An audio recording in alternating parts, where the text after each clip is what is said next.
หน่อยมีอะไรมีดิมาคุยกันหน่อยมีดิไม่มีเนี่ยเอามาดิมาคุยกันด้วยมีอะไรมีดิพี่ไม่มีกับพี่จะคุยทำไมมาเชิญดิสบายพี่คุยเรื่องแยกแยะด่าอะไรนะแยกแยะรถน้ำน้ำหัวทำไมพี่พูดอย่างนั้นล่ะเขาว่าพี่โกนสั่งใครฮะมีคุยเรื่องอะไรรถน้ำน้ำหัวก็ลงน้ำน้ำหัวเขาจัดให้ผมดีรู้ดีวันอ่ะแล้วพาผมไหมถามพาผมไหมผมให้บอกให้มาบอกที่ไหนด้วยไม่ได้บอกคืออะไร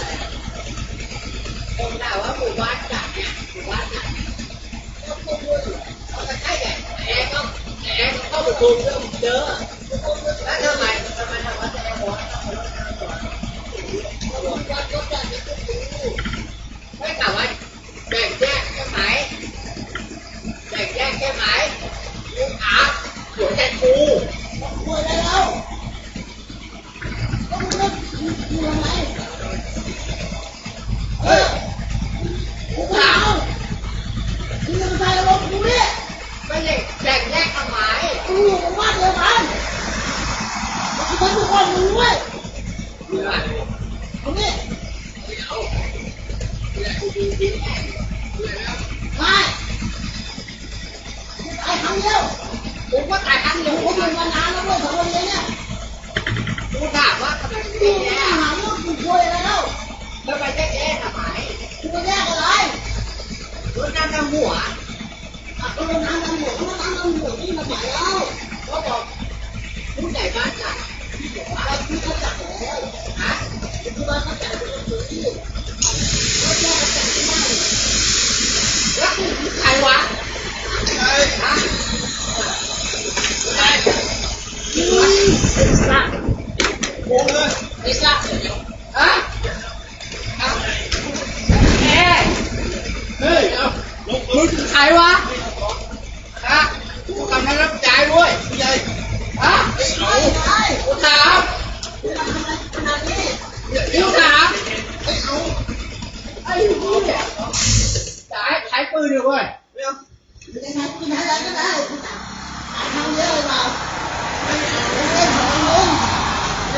กูถามว่าหมู่บ้านจัดนี่คือแบบกูจัดกูก็ไปร่วมก็ได้มาจัด2 ครั้งอ่ะมึงแยกแยะใช่ไหมมึงแยกแยะใช่ไหมไม่เอาฮะไม่แยกฮะมึงแยกแยะใช่ไหมไม่เจอแบบไม่เจอสัตว์มึงจะมาหาเรื่องนี้ไม่เอามึงทำงานอยู่กูรู้ตรงเนี้ยมึงญาติอ่ะนี่เท่ากับมึงหาเรื่องกูว่าเรื่องมึงเพราะมึงจะแยกไม่แยกกับมึงอะไม่แยกกับมึงหมู่บ้านต้องจัดครั้งเดียวก็จัดหมู่บ้านก็จัดอย่างนี้แล้วมึงจะแยกอะไรตรงนั้นอ่ะ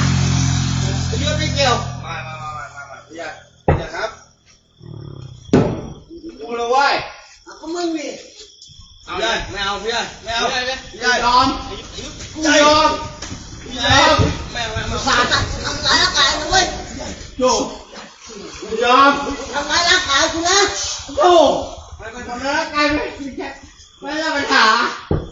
แต่มึงอย่าไม่ให้กูทำเลยนะปัญหาเยอะกว่านี้มึงเมาเขาคุยกันกูพูดแล้วไงครั้งแรกกูเตือนแล้วครั้งที่2ก็เตือนอะไรมึงแหวกกูที่คุกไอ้สัตว์ที่คุกกัญชามันเป็นยังไงจิตมันก็ขาดมึงไงกูจะแยก